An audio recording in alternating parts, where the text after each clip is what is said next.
parvis vaut mieux que 1000 ailleurs. Seigneur, tu nous unis, nous sommes frères et sœurs, rassemblés en ce lieu, nous louons notre Père. Voici l'Esprit de Dieu, nous sommes dans sa lumière. Un jour dans tes parvis vaut mieux que 1000 ailleurs. Seigneur, tu nous unis, nous sommes frères et sœurs. Jésus est parmi nous, l'un prie et l'autre pleure. Sans regard ici doux, sa joie remplit nos cœurs. Un jour dans tes parvis vaut mieux que 1000 ailleurs. Seigneur, tu nous unis, nous sommes frères et sœurs. Bientôt nous partirons, nous serons réunis. Sans fin nous le verrons, nous louerons Jésus-Christ. Un jour dans tes parvis vaut mieux que 1000 ailleurs. Seigneur, tu nous unis, nous sommes frères et sœurs.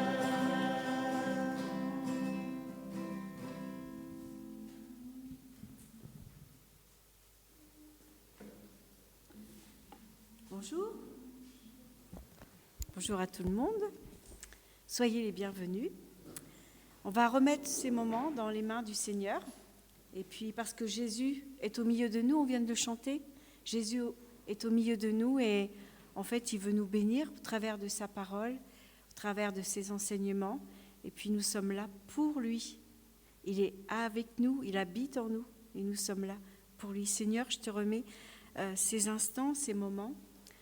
Tu es là, Seigneur, et c'est toi qui diriges vraiment nos cœurs et nos oreilles pour que nous puissions t'écouter. Et Seigneur, que ta parole puisse encore éclairer nos vies, que nous puissions marcher à ta suite. Merci, Seigneur. Amen. Alors, soyez tous les bienvenus, peut-être en famille, voilà, amis, frères et sœurs. Et enfants aussi, je pense, je vois des enfants. Eh bien, soyez aussi accueillis, sentez-vous accueillis, non seulement par les uns et les autres, mais aussi par le Seigneur.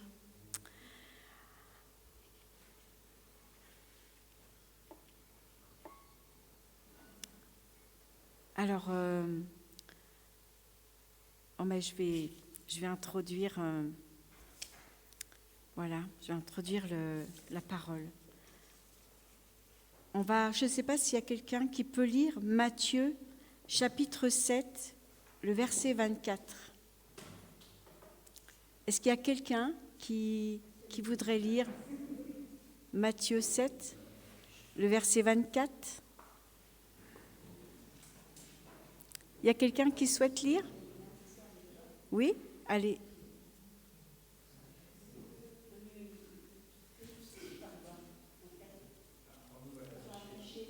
C'est pas affiché ? Pas encore. D'accord. En fait, c'est la maison sur le roc et celle sur le sable.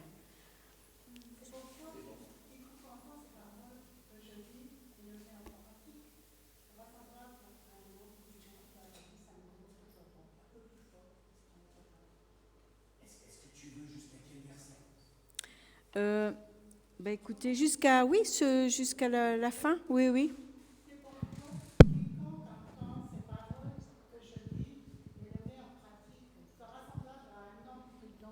Qui a bâti sa maison sur le roc. Voilà, on voit que ici Jésus, il nous amène à considérer un peu nos fondements, notre fondement et la manière de construire et de bâtir. Avec quels matériaux on va bâtir, sur quoi on va bâtir. Et un peu plus loin, on voit que Jésus dit « Celui qui n'écoute pas les paroles, qui ne les met pas en pratique est semblable à un insensé. L'insensé, c'est le contraire de la sagesse. L'homme prudent, c'est l'homme qui est sage, qui se demande avec quel matériau il va bien pouvoir construire. Il ne va pas le faire n'importe comment. Il va prendre le temps, il va calculer, et il va prendre aussi un architecte. Et on sait très bien que notre fondement, à nous, chrétiens, c'est Jésus-Christ. On sait très bien que notre fondement, notre grand architecte, c'est le Seigneur. Et c'est pour ça qu'il nous demande non seulement d'entendre, mais d'écouter, parce qu'on peut entendre, et je peux entendre, mais je peux très bien ne pas écouter, je peux très bien ne pas vivre la parole, ni la mettre en pratique. À ce moment-là, je bâtis, mais je bâtis sur du sable. Et ça, c'est en fait, ce qui est difficile, c'est qu'on sait très bien que, eh bien, un coup de vent, enfin une tempête, vous avez vu les différentes tempêtes, vous avez vu les constructions, on sait très bien que voilà, tout part. Et il suffit d'une épreuve dans nos vies pour que notre construction aussi puisse s'effondrer. Alors je crois que là, le Seigneur nous réinvite à l'écouter, mais aussi à obéir et à demander aussi cette sagesse pour bâtir avec les bons matériaux. Et on voit quand Dieu demande à Salomon, demande-moi, eh bien, il a demandé la sagesse et l'intelligence pour conduire le peuple et aussi pour juger avec justice et aussi pour construire le temple, parce que c'est lui qui a bâti la maison de l'Éternel. Et il l'a bâti selon l'ordre qui lui avait été donné, avec les bons matériaux, de l'or, des pierres précieuses. Il fallait voir la construction du temple. Et il a pris ce temps de demander cette sagesse. Et à nous aussi, dans l'épître de Jacques, il est aussi dit, celui qui demandait la sagesse, et celui qui la demande avec foi, sans douter.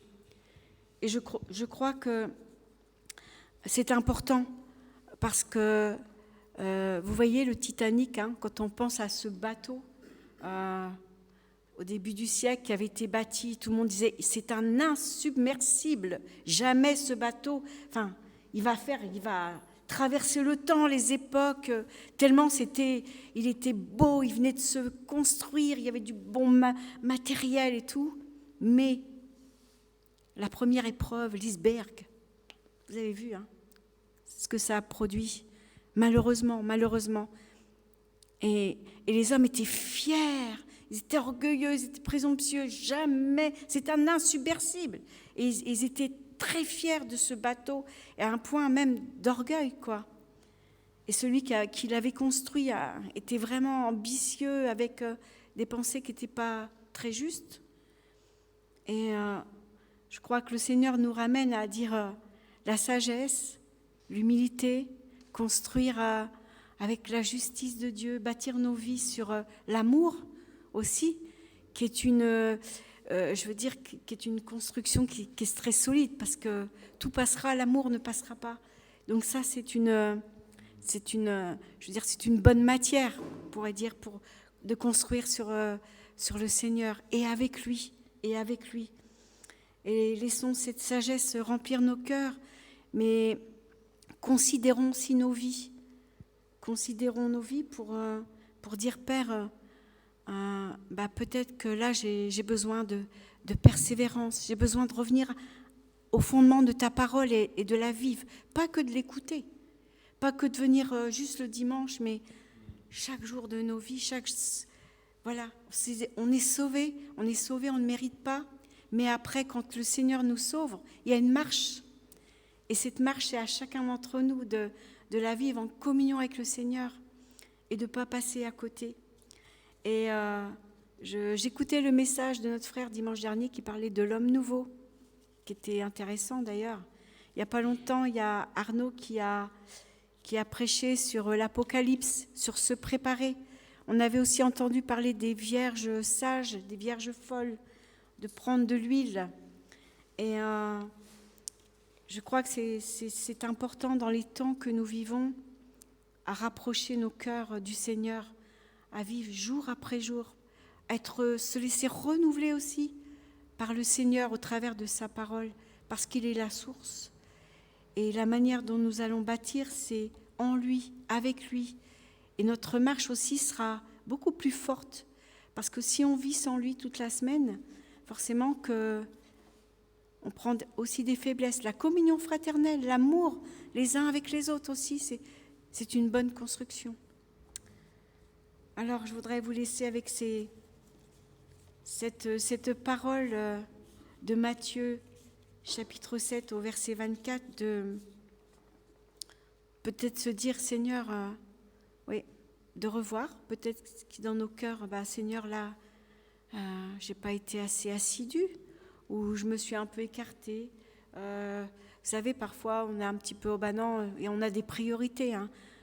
Mais parfois, le Seigneur nous change, alors qu'il y a vraiment des priorités. Le Seigneur dit, non, c'est moi qui dois être ta priorité, parce que lui s'occupe pendant ce temps-là de nos affaires.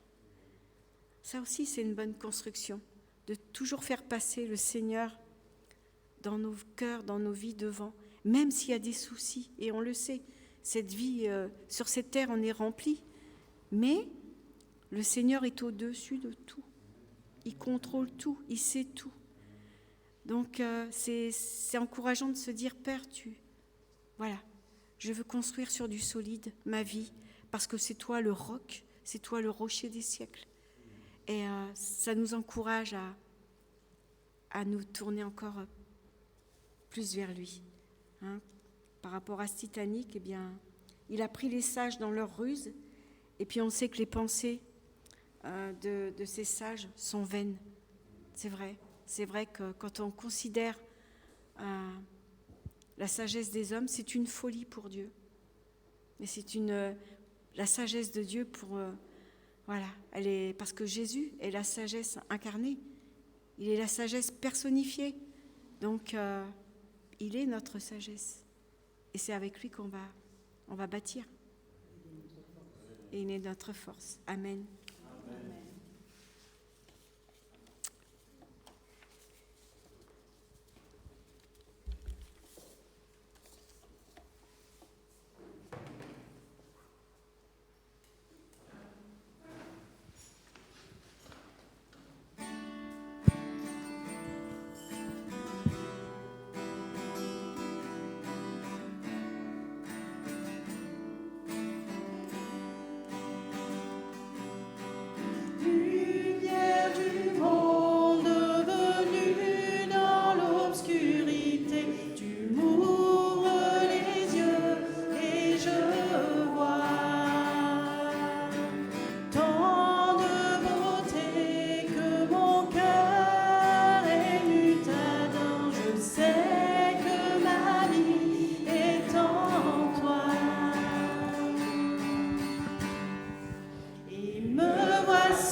Tu es venu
Nous allons proclamer maintenant la confession de foi.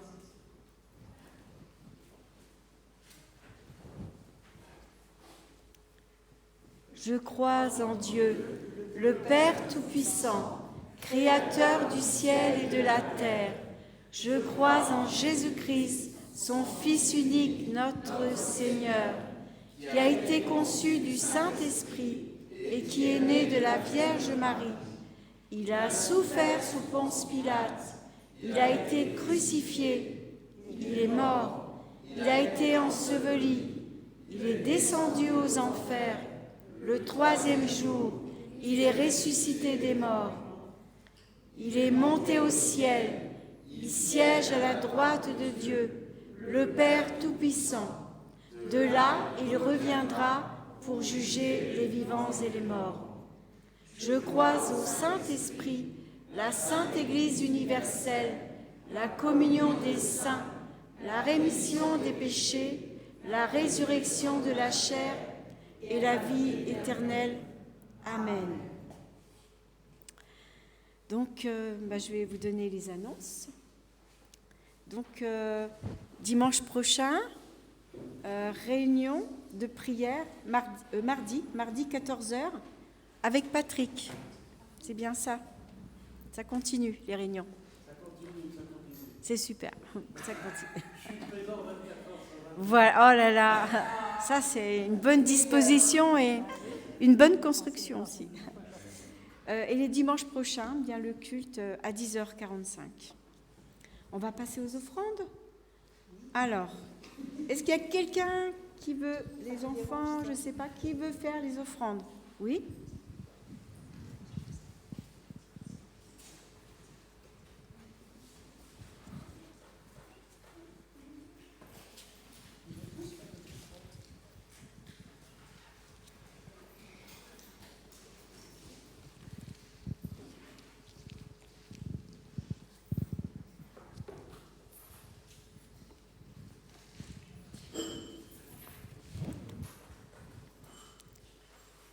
Il y a un silence. Hein.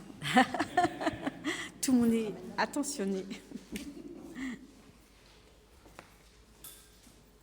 Mais ça fait plaisir hein, pendant ce temps de vacances de voir des visages un petit peu.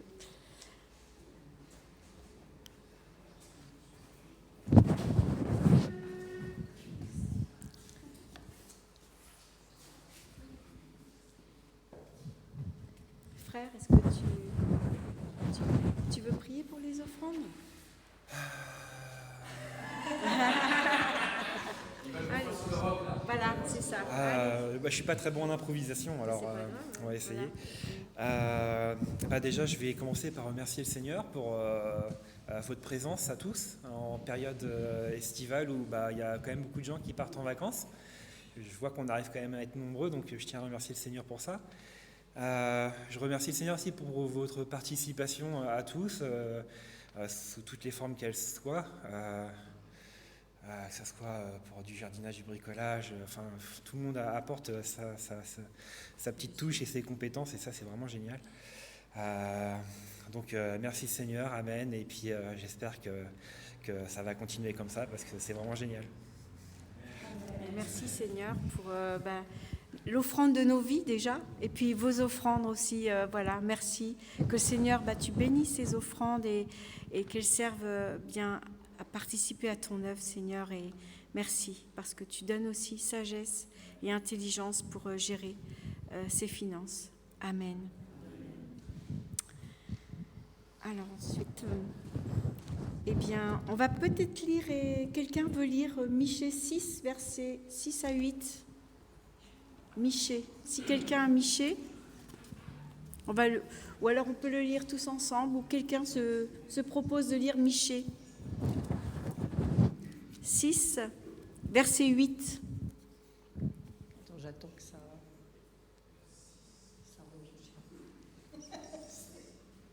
okay. J'attends que le texte apparaisse.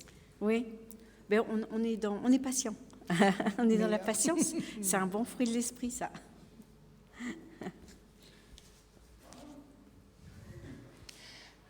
Avec quoi me présenterai-je devant l'Éternel pour m'humilier devant Dieu très haut? Me présenterai-je avec des holocaustes, avec des veaux d'un an? L'Éternel agréera-t-il des milliers de béliers, des myriades de torrents d'huile?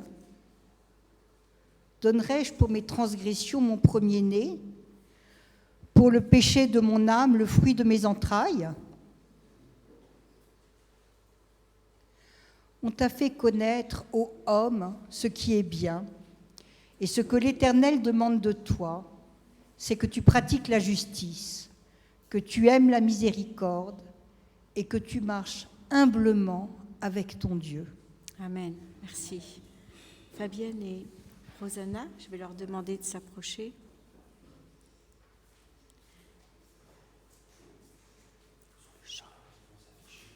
D'accord.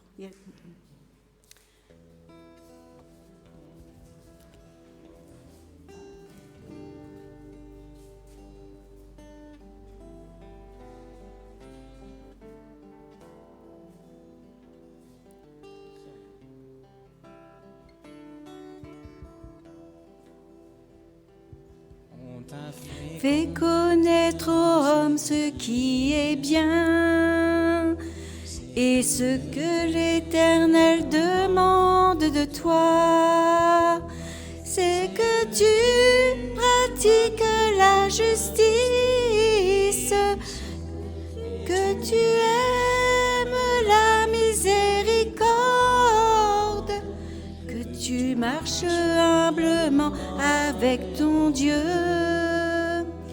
Que tu marches humblement avec ton Dieu.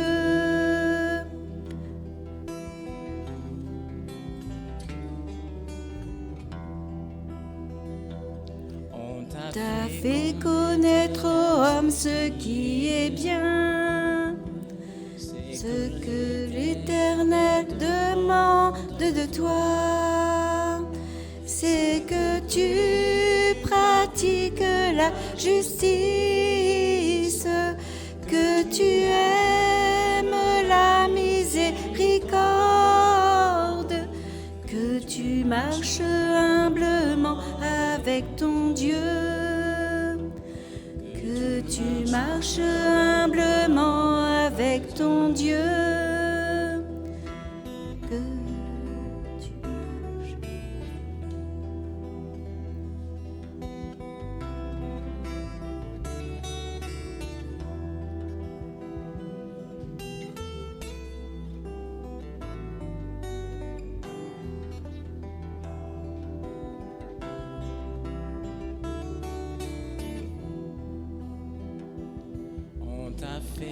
Connaître aux hommes ce qui est bien et ce que l'Éternel demande de toi, c'est que tu pratiques la justice, que tu aimes la miséricorde, que tu marches humblement avec ton Dieu. Que tu marches humblement avec ton Dieu, que marches humblement avec ton Dieu, marche humblement avec ton Dieu, marche humblement avec ton Dieu. On va rester sur ces paroles. Ce chant nous dit que ce que l'Éternel demande de toi, de moi, c'est que tu pratiques la justice, que tu aimes la miséricorde et que tu marches humblement avec ton Dieu. Regardons, examinons nos cœurs pour savoir, est-ce que cette semaine, j'ai marché comme cela? Ou est-ce que peut-être il y a quelque chose dont je dois me repentir devant l'Éternel? Parce que j'ai omis ou je n'ai pas pratiqué ces choses. Et du coup, je peux venir à l'église avec un sentiment de condamnation, de culpabilité, de colère, d'accusation. examinons. J'examine mon cœur, examinons. Je vais laisser un petit temps de silence pour qu'on puisse parler au Seigneur.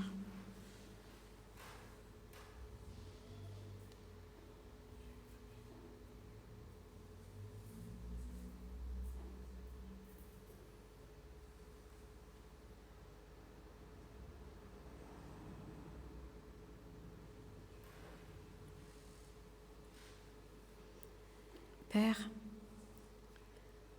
tu connais le chemin sur lequel nous avons marché cette semaine. Nous avons omis de pratiquer ta justice, d'avoir cette miséricorde et de marcher humblement avec toi. Père, je te demande pardon. Je veux m'humilier sous ta puissante main. Je reconnais que je n'ai pas bien bâti cette semaine.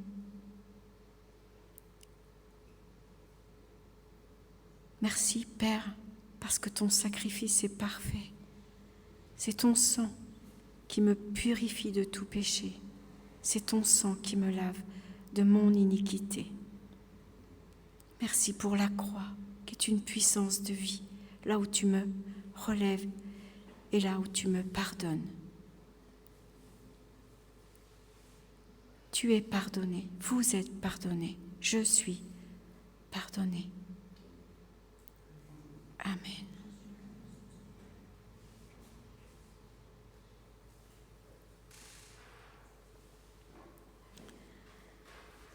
Alors on va passer aux actions de grâce. Est-ce qu'il y a, des sœurs, des frères qui cette semaine ont vécu aussi des grandes bénédictions, qui ont un témoignage, qui ont, ce que le Seigneur a fait?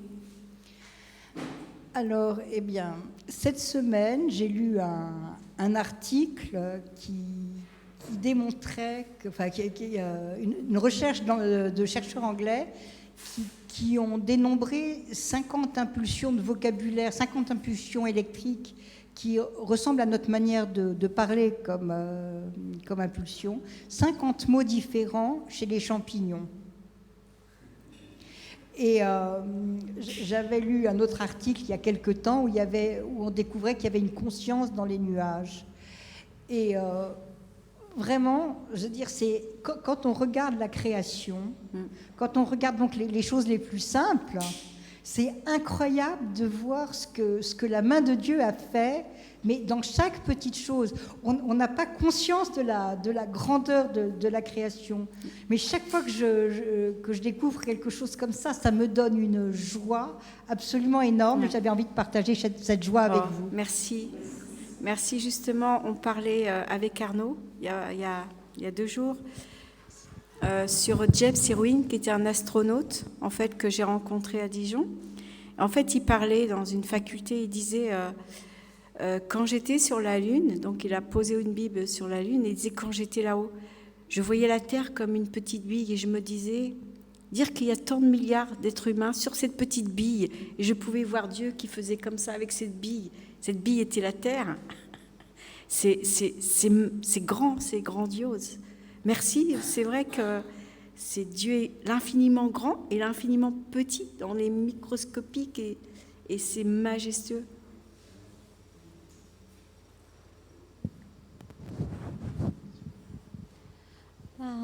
C'est la semaine dernière qu'on a vécu quelque chose. On a été à Étretat et on a vu une dame anglaise et on lui a parlé du Seigneur. Elle était vraiment très ouverte. Elle était anglicane, mais elle a dit qu'elle croit vraiment au Seigneur et à la résurrection, et ça nous a fait beaucoup de bien de voir une personne qui est ouverte au Seigneur comme ça. C'était une bénédiction pour nous de pouvoir parler du Seigneur pendant des moments que nous avons passé à Étretat.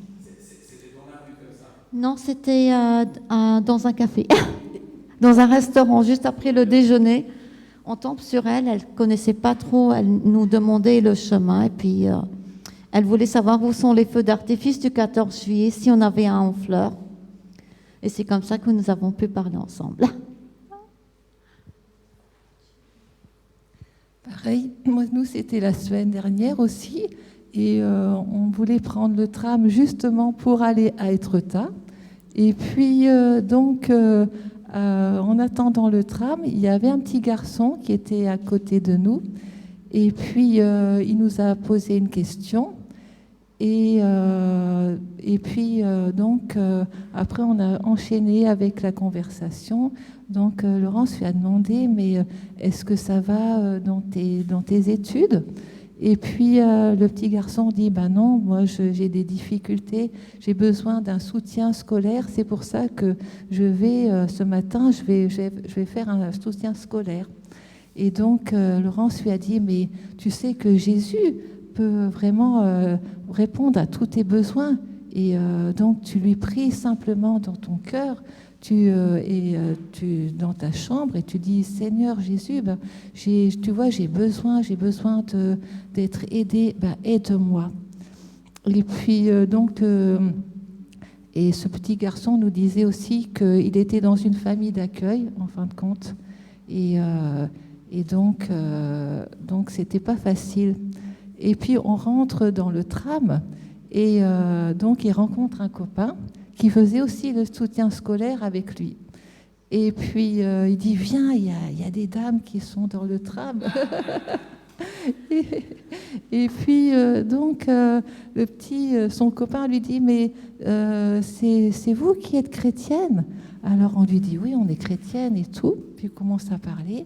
Et puis, donc, Laurence lui dit, tu sais, il dit, moi, je crois pas tellement, quoi. Et puis... alors Laurence lui dit, écoute, c'est comme le vent. En fin de compte, le vent, tu ne le vois pas, mais tu le sens. Et puis le petit garçon commence à dire, mais moi, le vent, je le vois tous les jours. Parce qu'en fin de compte, il avait un professeur qui s'appelait le vent. Donc, c'est pour ça. Donc, voilà. Et oui, c'était trop. Et puis, mais ils ont été touchés tous les deux. Et puis, voilà. Seigneur continue son œuvre. Voilà.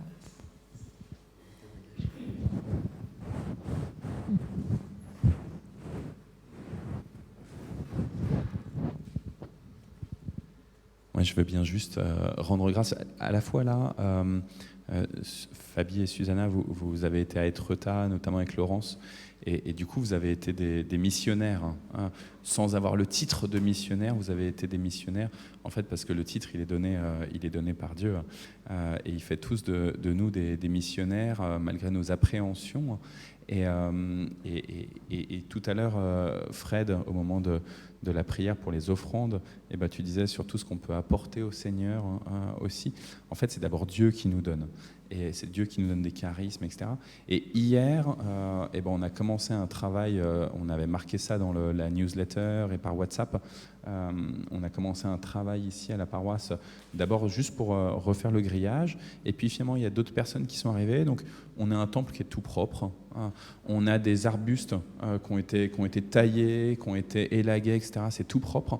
Et alors, même si le grillage il n'est pas encore complètement terminé et qu'il va falloir continuer cet après-midi, je veux juste bénir le Seigneur pour tous ceux qui... mais du coup, ça rejoint un peu ce que tu disais, Fred, tout à l'heure dans la prière, mais bénir pour tous les charismes qu'il donne, quoi. Que ce soit pour parler de Jésus, alors des fois c'est avec difficulté, mais finalement, pouf, la porte elle s'ouvre, que ce soit pour œuvrer pour le temple de Dieu. Vraiment, je bénis le Seigneur parce qu'il nous a tous comblés de tels charismes. Et c'est vrai que nous, là, cette semaine, j'étais ici à Mantes, mais la semaine dernière, j'étais en vacances. Et à nouveau, je me suis rendu compte que Dieu il pouvait utiliser en particulier mon épouse pour parler de Jésus. Notamment, et ça c'est enfin donc mon sujet d'action de grâce, on était chez des amis qu'on connaît depuis très longtemps et qui ne sont pas chrétiens.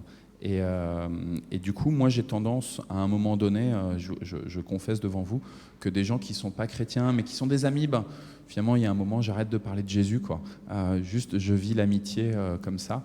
Et ça ne veut pas dire que je ne prie pas pour eux, mais ça devient un peu discret. Et je vois combien Isabelle, elle continue, quoi. Elle persiste. Et donc, quand nous, on a des timidités, le Seigneur met à nos côtés des personnes qui vont plus oser, qui vont avoir plus d'audace.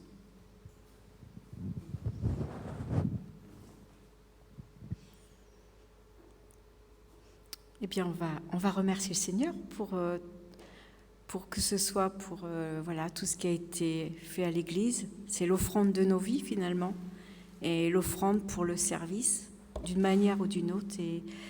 Et Père, je te remercie parce que tu te sers. Comme tu dis, qui enverrai-je ? Et c'est d'être dispo pour toi, là où tu veux nous envoyer, que ce soit pour parler, témoigner, pour servir l'Église, servir la cause du royaume. Et merci Jésus pour tes bontés. Amen.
Je vous invite à prendre place.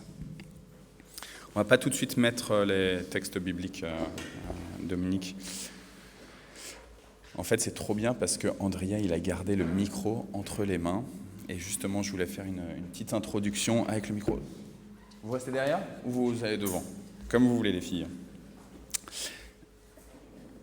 Et juste, je bénis à nouveau le Seigneur, action de grâce encore, le groupe de louanges, vous êtes là. Je pense même que tout l'été, il y aura des gens qui vont réussir à être là, au moins une ou deux personnes comme là, et qui vont nous aider à louer le Seigneur, et c'est beau, donc merci beaucoup. Andrea, donc tu as le micro, donc c'est génial. Est-ce que vous connaissez le jeu qu'on fait comme format de brise-glace, qui permet comme ça, quand on arrive dans un endroit où on ne connaît pas les gens les uns les autres, on peut avoir donc des petits jeux qui permettent de commencer à se découvrir un peu et oser s'adresser la parole quand on ne se connaît pas, on est dans la salle, on se regarde dans le blanc des yeux et on ne sait pas trop. Et il y a un type de jeu de brise-glace, la question c'est, si tu es sur une île déserte, qu'est-ce que tu emporterais ? Alors Andrea, puisque tu as le micro, si tu es sur une île déserte, qu'est-ce que tu emporterais avec toi ? Je te laisse prendre le micro pour parler au micro. Ouais, c'est une bonne question. Évidemment, tu as le droit qu'à une chose, tu as le droit à une seule chose. Une île déserte. Tu te retrouves sur l'île déserte, t'es Robinson Crusoe, t'as une seule chose, qu'est-ce que tu as avec toi? Qu'est-ce qu'il faudrait absolument que t'aies avec toi? Essentiel. On est en église en plus, alors tu vois, je pense qu'il va y avoir beaucoup de Bibles. Au début, je pensais à l'eau, mais vu que c'est une île, donc je peux... Bon. Lange, elle a une idée. Vas-y, Lange. Un couteau suisse, moi. Couteau suisse? Ok. T'as une idée, Andrea? Non, Non. pas encore. Est-ce que quelqu'un veut oser? Vas-y, Fred. C'est forcément un objet ou pas? Non? Ce que tu veux. Moi, je prends les gosses. Tu prends? Les enfants. Les enfants. Alors le problème, c'est que tu as le droit qu'à une chose. Donc, tu en as 3. Bon, allez, on te fait un pack. On les met dans la soute ensemble, les 3. Bon. Qui d'autre a une idée? Ah, c'est un jeu de brise-glace, donc... voilà. Un homme. Un homme. Comme ça, tu vas peupler l'île, quoi. Ah! Quelqu'un pour couper le bois. Une Bible. Une Bible.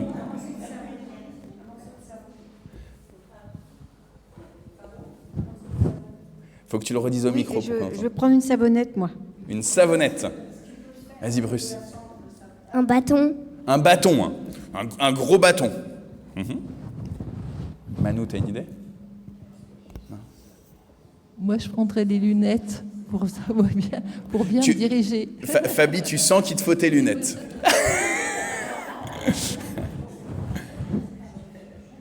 Dans le fond, vous n'avez pas beaucoup parlé. Alors déjà, vous êtes dans le fond de l'église. Ah, Hani, merci. Une canne à pêche. Une canne à pêche. Ça, c'est... Une loupe. Une loupe. Donc ça va comme pour les lunettes, pour bien voir, être sûr de... Ah, ou pour faire le feu. Ah. Je suis pas assez aventurier. Ma Bible en MP3. Ta Bible en MP3? Comme ça, j'ai pas besoin de mes lunettes.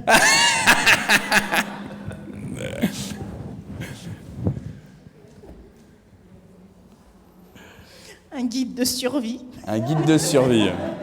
T'es comme moi, t'es pas une grande aventurière, donc du coup, il te faut un petit manuel. Ok.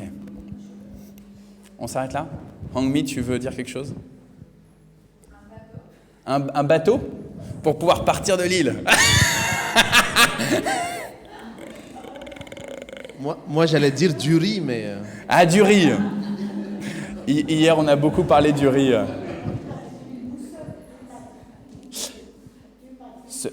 Du pain? Pas dit. Non, du riz. Et comme ça, tu plantes. Et comme ça, tu as les récoltes après. Bruce, il a encore une autre idée. Une boussole. Une boussole pour te repérer dans l'île. De l'eau. De l'eau potable, du coup. Pourquoi ce petit jeu? C'est parce qu'il y a un fantasme à certains moments de notre vie de peut-être que ce serait bien si j'étais tout seul. Il y a des petits moments dans notre vie où on est attaqué de part et d'autre, où on peut être maltraité, et où on se dit j'ai juste envie de m'isoler, quoi. J'ai juste, peut-être, Dominique, baisse un tout petit peu le volume de mon pupitre. Je suis désolé, François, mais du coup, ça fait une espèce de réverb qui est pas... Ouais. Tu entends bien, François, là, c'est bon? Ça passe. Il y a des moments où on reçoit des flèches de l'ennemi, en fait par des humains, et où on peut avoir tendance à quitter les lieux et à se mettre à l'abri, à se mettre dans une planque, une cachette. Et vous qui connaissez bien vos Bibles, il y en a plusieurs qui ont parlé de la Bible, et ben ça me rappelle d'ailleurs, parenthèse comme ça, le roi David. Il cherche des endroits pour se cacher quand le roi Saül essaye de le persécuter, de le tuer. Et en fait, je pense que c'est malgré ta réaction, Noël, de dire « Ah non, moi je veux pas être toute seule », en fait, il y a des moments dans notre existence où, pour une raison ou une autre, des altercations, des moments où on se dit « j'ai juste besoin d'être un peu tout seul, quoi. Faut que je prenne mon souffle, ma respiration. » Et c'est tellement dans l'ordre du fantasme de l'humain que l'imaginaire a proposé des œuvres avec cette idée de se retrouver tout seul. La plus connue, évidemment, c'est Robinson Crusoe. Robinson Crusoe, première œuvre écrite en anglais, dans la langue anglaise où on a un écrit, c'est Robinson Crusoe. Et toutes les œuvres qui en découlent, qui partent du même point de départ de l'humain qui se retrouve tout seul, isolé, sans aucune relation. Pourtant, quand on prend notre Bible, merci Laurence d'avoir laissé ta Bible sur le pupitre, pourtant quand on prend notre Bible, on découvre dès les premières pages de la Bible que Dieu dit « il n'est pas bon que l'homme soit seul ». Et c'est dans Genèse chapitre 2, verset 28, il déclare ça, et c'est de là qu'il va prendre la côte et qu'il va former la femme. Il dit on va créer son vis-à-vis pour lui faire une aide. Et c'est intéressant parce que dès le début, il y a le couple comme ça qui est créé pour permettre que l'humain ne soit pas tout seul, ne soit pas isolé. On est bien d'accord, c'est sur le couple.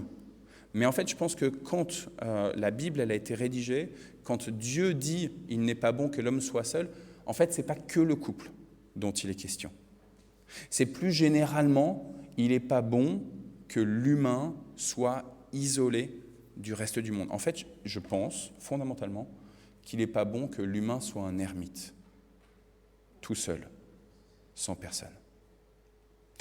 Et Paul, par exemple, et c'est pour ça que pour moi cette parole, elle n'est pas juste uniquement du couple, mais Paul va dire que lui, il pense qu'il est préférable même que le chrétien, que la chrétienne reste célibataire, reste dans une situation où il n'y a pas justement de relation conjugale. Il dit, mais attention, dit Paul, ça peut être une cause de chute pour beaucoup, et donc il vaut mieux se marier, c'est préférable d'être dans un couple, dans une relation de couple, plutôt que de chuter. Mais, dit-il pour lui-même, moi je préfère être célibataire. Malgré tout, Paul, il a sans cesse été avec des vis-à-vis. Vous voyez ?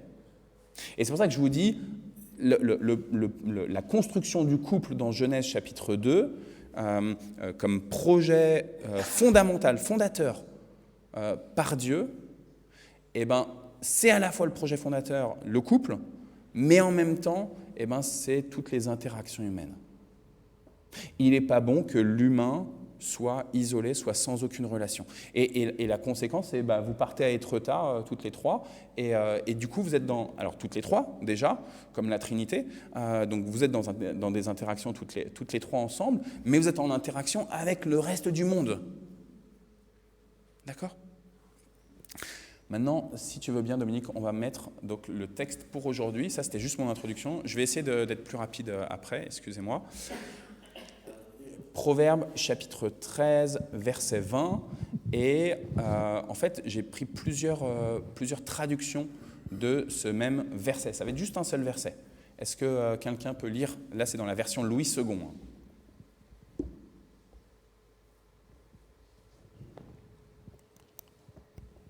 Merci François. Ah, pardon. Et puis, voilà. Vas-y.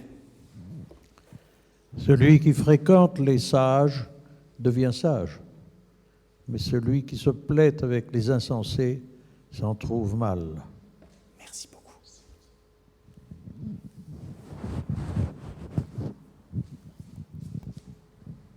Donc dans la Bible à la colombe.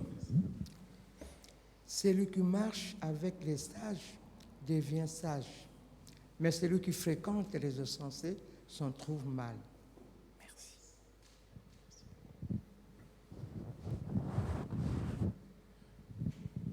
Dans la Nouvelle Bible seconde, NBS. Regarde, il y a Françoise. Ah voilà. Merci Joyce. Celui qui marche avec les sages devient sage. Celui qui fréquente les gens stupides s'en trouve mal. Dans la Nouvelle Français courant. À fréquenter les sages, on gagne en sagesse, mais la compagnie des personnes stupides amène le malheur. Je crois que tu as Manta qui a levé la main.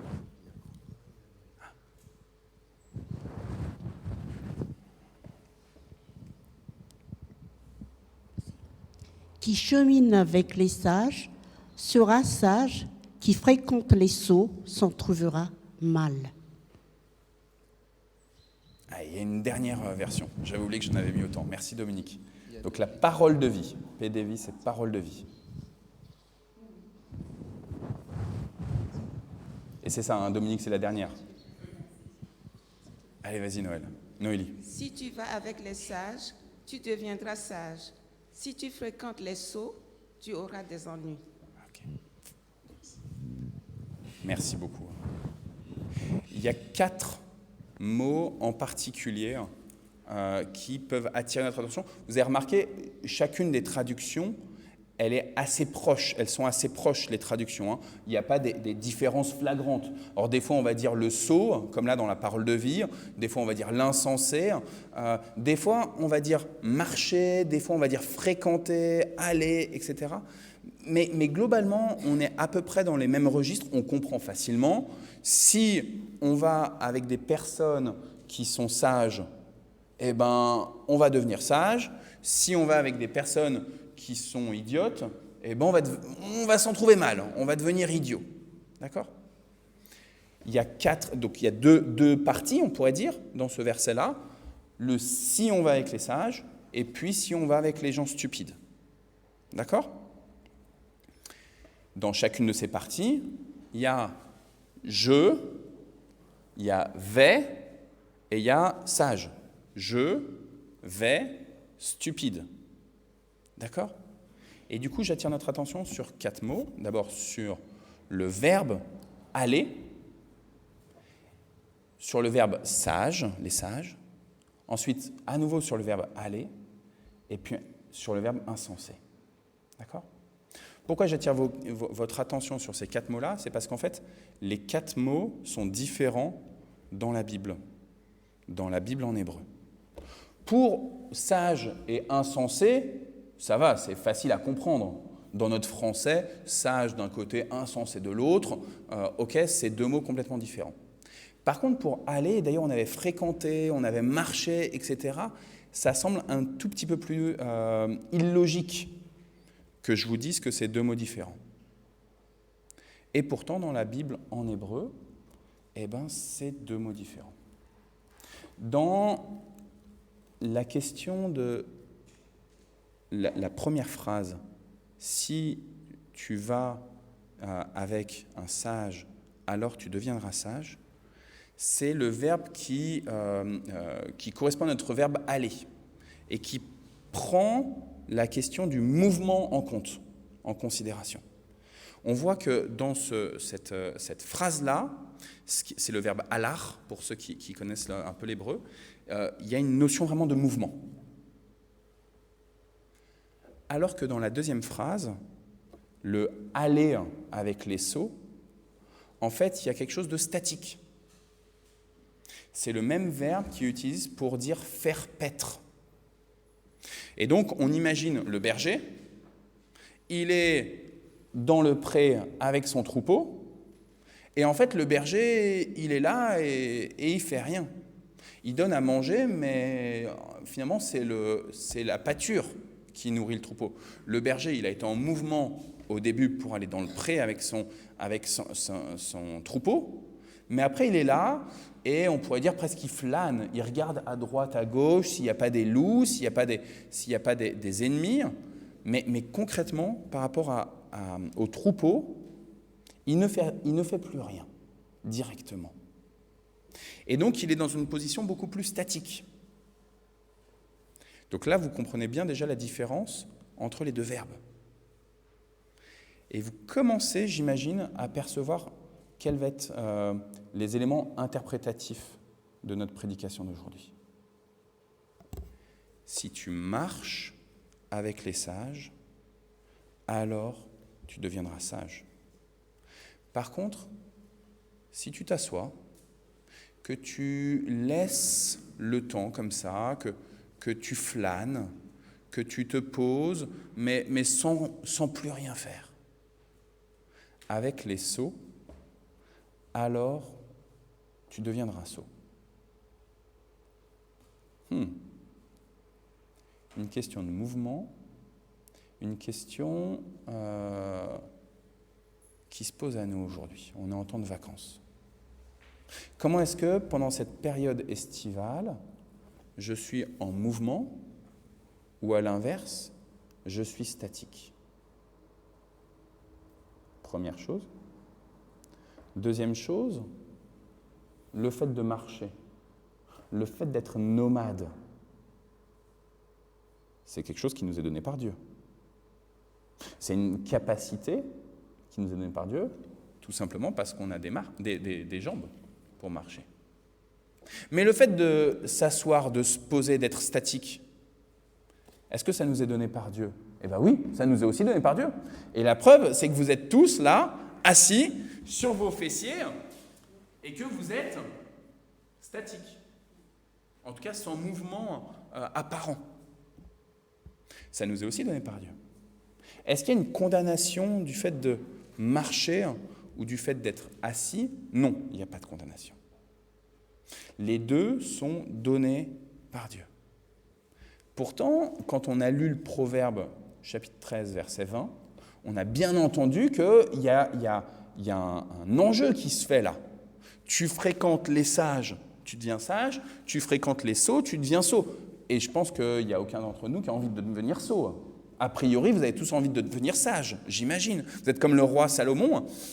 Vous avez envie, c'est ce que tout à l'heure tu nous parlais du roi Salomon avec le temple, vous avez tous envie de gagner en sagesse. Mais voyez, la posture du mouvement ou d'être statique, assis, eh ben, elle n'est pas condamnée formellement. Mais dans le proverbe, il y a quelque chose quand même il y a un choix, il y a quelque chose à décider. Deuxièmement, la question de la sagesse ou la question de la bêtise. Là, les deux mots, ils sont assez clairs dans notre tête qu'ils sont différents. Le sage, en général, dans la Bible, et là je regarde tous mes aînés, eh ben, c'est plutôt des gens qui sont plus âgés que moi. Le sage dans la Bible, c'est quelqu'un qui a acquis de l'expérience. C'est quelqu'un qui, parce qu'il a acquis de l'expérience, il vit un peu différemment. On va dire, il a appris de ses erreurs. On ne naît de naître pas sage, mais on le devient. Et donc le sage dans la Bible, c'est celui qui, parce qu'il a vécu, eh ben, il a petit à petit, il est devenu de plus en plus sage. Si tu marches avec les sages, tu deviens sage. Et donc, je vous disais tout à l'heure, j'imagine qu'il n'y en a aucun d'entre vous qui a envie de devenir sot, de devenir bête.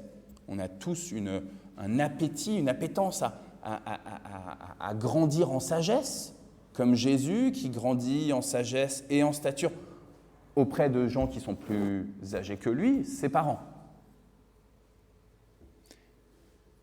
Et donc, en étant auprès de gens qui ont de l'expérience, qui ont des connaissances, qui ont acquis,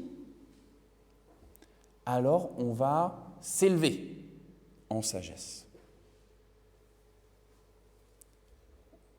On s'élève en sagesse, et ça veut dire que nous-mêmes allons devenir pour d'autres un sage. Est-ce que le sage, il est vu positivement par Dieu? Eh bien oui, il est vu positivement par Dieu. À l'inverse de celui qui est sot. Le sot, le mot qui est utilisé, c'est vraiment la personne qui est stupide, qui est insensée, qui n'a pas de sens, mais pas de sens en Dieu. qui ne saisit pas le projet de Dieu. Et globalement, la personne qui est insensée dans la Bible, c'est généralement quelqu'un qui va s'enorgueillir d'elle-même et de ses décisions et de ses choix. Et donc, la personne sotte, dans l'Ancien Testament, vous entendez les enfants, c'est quelqu'un qui, d'une part, elle a l'air vraiment bête, mais des fois, elle n'a pas si l'air bête que ça, mais pourtant, elle est pleine d'orgueil. Elle dit « moi je sais, moi je sais, moi je sais ». Moi je sais parce que c'est moi, quoi. Toute la difficulté, donc, c'est que cette personne qui est sotte, qui est pleine d'orgueil, elle est malgré tout, frères et sœurs, créature de Dieu.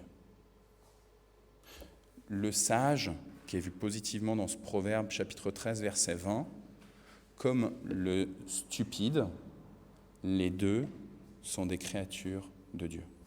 À tel point que l'Ecclésiaste, Qoéleth, quand il écrit son livre, on dit que c'est le roi Salomon, quand il écrit son livre, il se dit finalement, à quoi bon avoir la sagesse, celle que j'ai reçue de Dieu, moi qui suis le plus sage de tous les êtres humains, à quoi bon tout cela? Puisque, in fine, tout n'est que vanité et poursuite du vent, et la tombe, on y sera tous, quoi. Le sage comme le sot. Les deux sont des créatures de Dieu, et les deux ont une finitude. Leur vie, elle n'est pas éternelle ici-bas. Et les deux, ils iront le pied dans la tombe, quoi. Donc la question, c'est qu'il n'y a pas de condamnation sur la posture qu'on a à avoir, le fait d'aller, de marcher, ou le fait de s'asseoir. Il n'y a pas non plus de condamnation de nature au départ, entre une créature qui serait sage ou une créature qui serait idiote et orgueilleuse. Les deux sont des créatures de Dieu. Pourtant, malgré tout, et c'est là où c'est un proverbe punchline, coup de poing pour nous, tout l'enjeu c'est « si toi tu ». Si toi tu décides de marcher ou d'être assis avec un sage ou avec un stupide, un insensé, quelle est ta posture avec ceux qui sont autour de toi? A priori, autour de toi, mon frère, ma sœur, il y a des gens qui sont sages, mais il y a aussi des gens qui sont stupides. Des gens qui sont stupides au sens biblique, donc je vous ai bien dit, qui sont loin du projet de Dieu et qui s'enorgueillissent en plus, qui ne veulent rien savoir de Dieu. Il y en a plein autour de nous. Quelle est ta position auprès d'eux? Il y a un certain nombre de chrétiens qui vont dire, les gens stupides, le proverbe nous dit, si je les fréquente, si je me mets à les fréquenter, je vais devenir stupide, donc je décide, en conscience, de ne plus fréquenter les gens stupides, de ne plus fréquenter les sots. Tous ceux qui ne connaissent pas Dieu, je ne veux rien avoir à faire avec eux, parce que j'ai peur de devenir sot à cause d'eux. J'ai peur de la mauvaise influence qu'ils vont avoir sur moi, sur ma vie. Et je comprends cette position. Mais je vous ai dit, le sot, il est aussi créature de Dieu. Et Jésus, il n'est pas venu sauver que les gens qui sont sages et bien portants. Il est venu chercher et sauver ceux qui sont malades, qui sont enorgueillis, sans Dieu, mal portants, bref, ceux qui sont insensés. Et frères et sœurs, vous étiez des insensés. Vous étiez fondamentalement des sots, des stupides. Et vous vous enorgueillissez en plus avant de ce que vous pouviez faire plein de choses, que vous pouviez même donner de l'argent à l'Église, que vous pouviez même être actif dans l'Église, et pourtant loin de Dieu. Vous étiez, mais aujourd'hui, c'est une bonne nouvelle, parce que vous êtes devenus sages. À travers ce proverbe, chapitre 13, verset 20, vous découvrez que vous êtes des sages. Et que vous étiez des insensés. Vous étiez.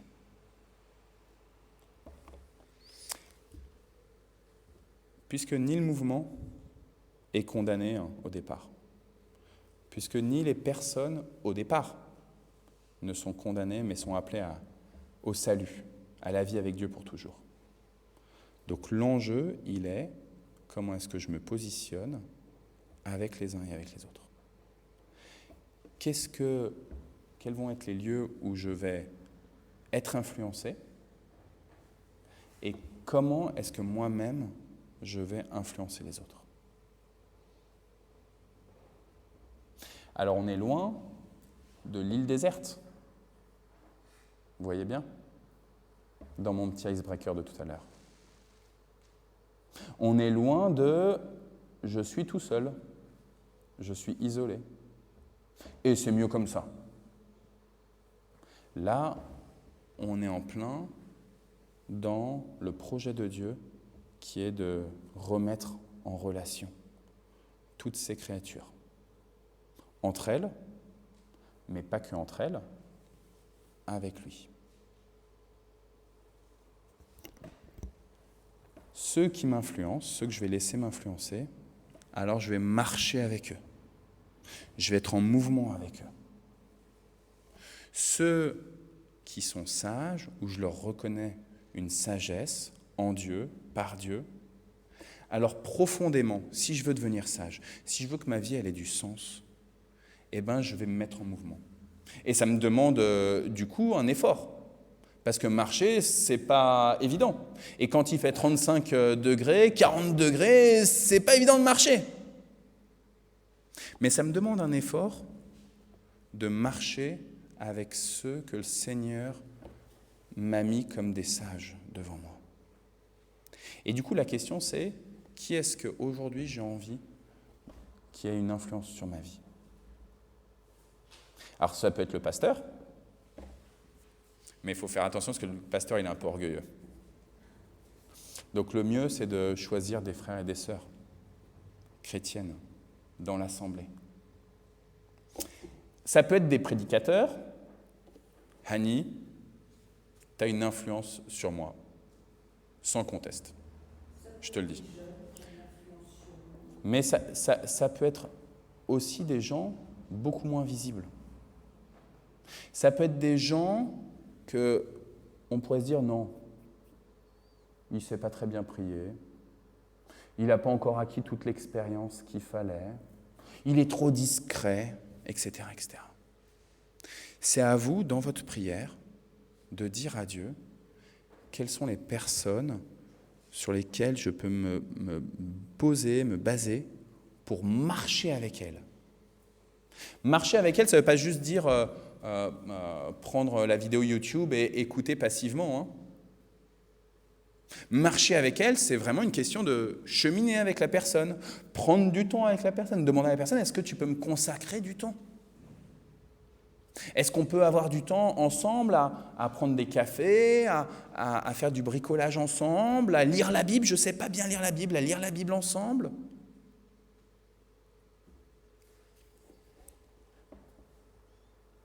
Et puisque je vous ai dit que vous étiez des sages, vous, eh bien, il y a des personnes qui vont peut-être s'adresser à vous, et vous allez vous dire, mais pourquoi cette personne s'adresse à moi ? Je ne pense pas avoir les capacités particulières. Et pourtant, eh ben, dans son cœur, cette personne, elle a reconnu de la sagesse en vous. Elle a reconnu de la sagesse. Et alors Noël, tu disais, ça peut être des jeunes. Combien de fois... Je pensais au sermon de Marc qui m'a profondément secoué. Ouais.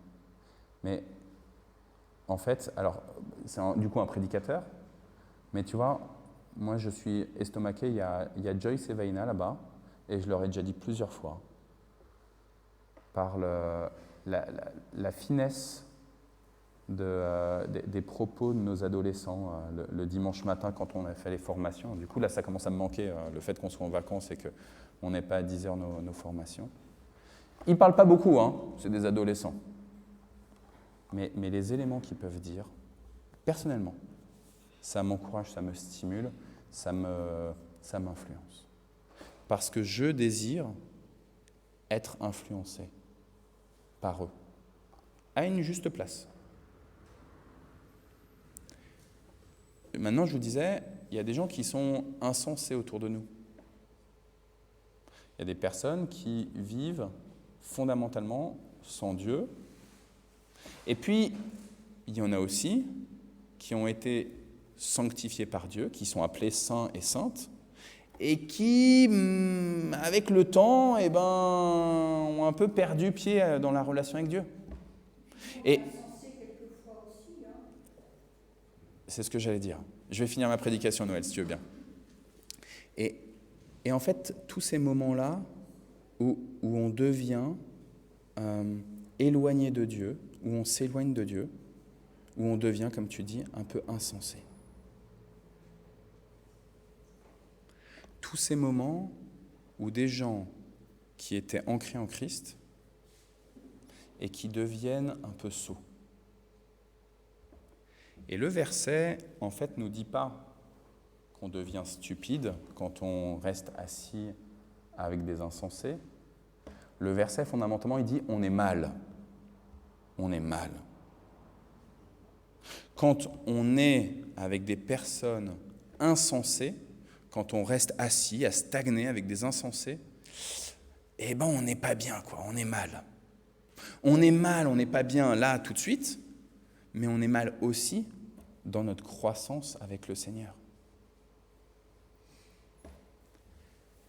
Malgré tout, les insensés, Jésus il est venu les chercher. Jésus, il est venu pour les personnes qui sont folles dans le monde. Dieu, il a envoyé Jésus pour récupérer tout ce qui était stupide dans ce monde, dont nous. Donc la question, c'est quelle est ma posture, le mouvement que je vais donner dans ma relation avec l'insensé. Et tout à l'heure, vous voyez, dans l'Action de grâce, je vous ai parlé de ma semaine dernière où j'étais chez des amis qui sont sans Dieu. Fondamentalement, ils sont sans Dieu. Et je passe quelques jours chez eux, mais fondamentalement, je n'ai pas parlé de Dieu, pas vraiment en tout cas. Éventuellement, je vais parler un truc un peu religieux. C'est quoi la différence entre protestant et catholique? Vous savez, ça c'est la question classique quand vous dites que vous êtes protestant. Mais là, on parle au niveau intellectuel. En réalité, c'est statique, le niveau juste intellectuel pour l'intellectuel. Et il a fallu que Isabelle, la semaine dernière, commence à les mettre au défi dans leur relation avec la transcendance, avec Dieu, pour que je prenne conscience que j'étais dans une posture statique, confortable, statique avec des insensés, alors que Dieu me demandait d'être en mouvement avec ces insensés. Vous voyez, je me mets en vulnérabilité avec vous, hein. Vous le savez comment je suis, hein. Je suis un peu orgueilleux, mais je suis aussi très très humble et je reconnais que je suis vraiment pas un super chrétien. Comment est-ce que je vais rester assis ou au contraire en mouvement avec ceux qui sont loin de Dieu, qui sont insensés? Si je ne bouge pas, alors franchement, on est mal. Eux, ils sont mal parce qu'ils ont besoin de la vie avec Dieu pour toujours. Et moi, je suis mal. Je suis mal parce que Dieu, il m'a demandé, en me faisant son enfant, il m'a demandé, va, annonce la bonne nouvelle dans toutes les nations. Fais de toutes les nations mes témoins. Baptise. Vous savez que le baptême, dans l'ordre de l'Église, c'est les pasteurs qui font des baptêmes, mais fondamentalement, hein, toutes les chrétiennes et tous les chrétiens sont appelés à baptiser. Hein. Et il y en a eu des baptêmes hein, depuis 2000 ans qui ont été réalisés par des gens qui n'étaient pas pasteurs ou prêtres. Hein. Allez, faites de toutes les nations mes disciples. Faites des sots, des imbéciles, des insensés, des enfants du même Père que moi. C'est Jésus qui vous dit ça aujourd'hui. Je suis désolé, j'avais promis d'être un peu court, et là je me rends compte que je vous tiens depuis trop longtemps. Là. Alors, qui est-ce que je veux qui m'influence ? Et comment est-ce que je vais marcher avec cette personne ? Donc comment est-ce que je me reconnais un petit peu sot par rapport à cette personne-là ? Comment je vais me laisser influencer ? Comment est-ce que je vais consacrer du temps pour me laisser influencer ? Deuxièmement, qui est-ce que je vais moi-même influencer ? Quelles sont les personnes ? Alors, c'est pas pour les regarder avec, de manière hautaine, hein, avec enorgueillissement, justement, en se disant ça, c'est des stupides, machin. Mais quelles sont les personnes que je vais accepter qu'elles prennent du temps pour être avec moi, pour que elles puissent un peu grandir avec Dieu. Alors tout ça, ça demande du temps, évidemment. Tout ça, ça demande à ce que Dieu nous accorde la grâce de la disponibilité. Sœurs et frères, je prie pour ce moment de juillet et d'août, ces 2 mois où pour certains d'entre nous, il y a un peu de relâche par rapport à, tu parlais des priorités tout à l'heure, Laurence, on a un peu de relâche dans certaines de nos priorités.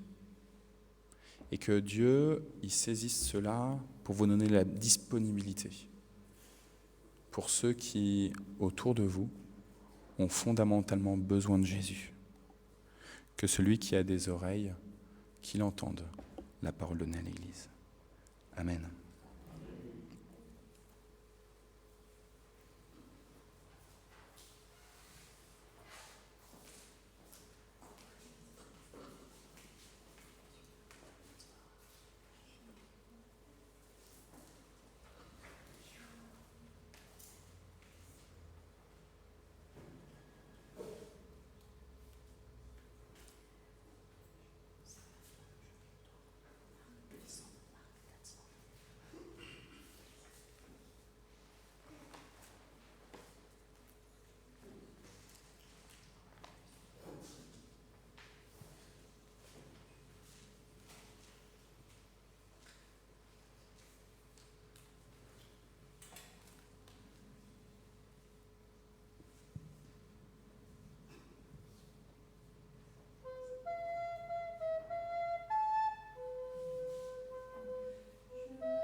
va maintenant se lever, on va faire le Notre Père, on va réciter le Notre Père, le réciter, pas vraiment le réciter, mais que ce Notre Père puisse être imprégné, dans nos cœurs et que ce soit, c'est plus qu'une récitation, c'est vraiment que nos cœurs s'élèvent pour faire la volonté de notre Père. Notre Père qui es aux cieux, que ton nom soit sanctifié, que ton règne vienne, que ta volonté soit faite sur la terre comme au ciel. Donne-nous aujourd'hui notre pain de ce jour. Pardonne-nous nos offenses, comme nous pardonnons aussi à ceux qui nous ont offensés. Ne nous soumets pas à la tentation, mais délivre-nous du mal, car c'est à toi qu'appartiennent le règne, la puissance et la gloire au siècle des siècles. Amen. Je vais vous donner cette bénédiction du Seigneur, et bien plus que moi, c'est le Seigneur qui la donne.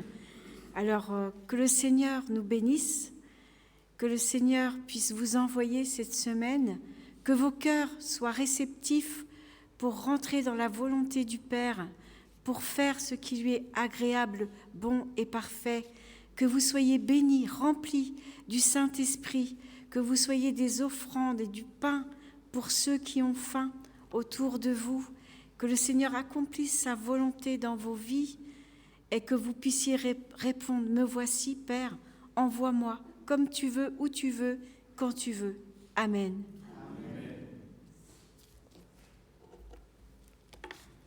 Bon dimanche et à bientôt. Un chant. Ah pardon, il y a un chant.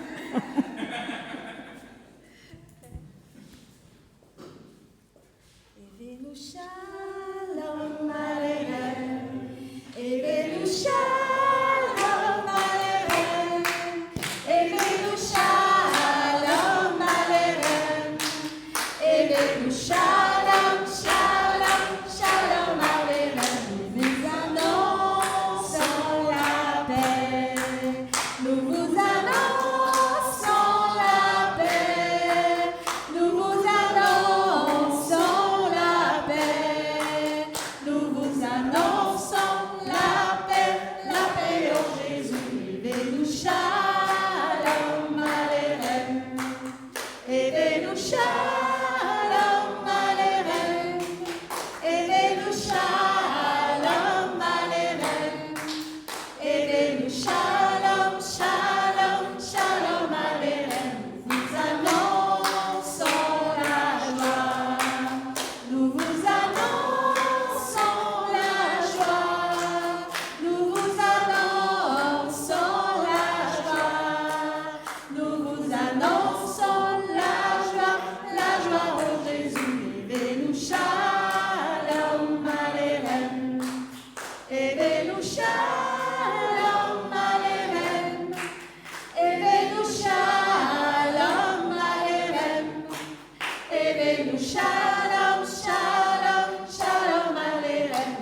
Nous vous annonçons l'amour, nous vous annonçons l'amour, nous vous annonçons l'amour, nous vous annonçons l'amour, l'amour en Jésus. Evenu shalom aleichem, Evenu shalom aleichem, Evenu shalom aleichem, Evenu shalom, shalom, shalom aleichem. Nous vous annonçons la paix, nous vous annonçons la joie, nous vous annonçons l'amour, nous vous annonçons la joie, l'amour en Jésus.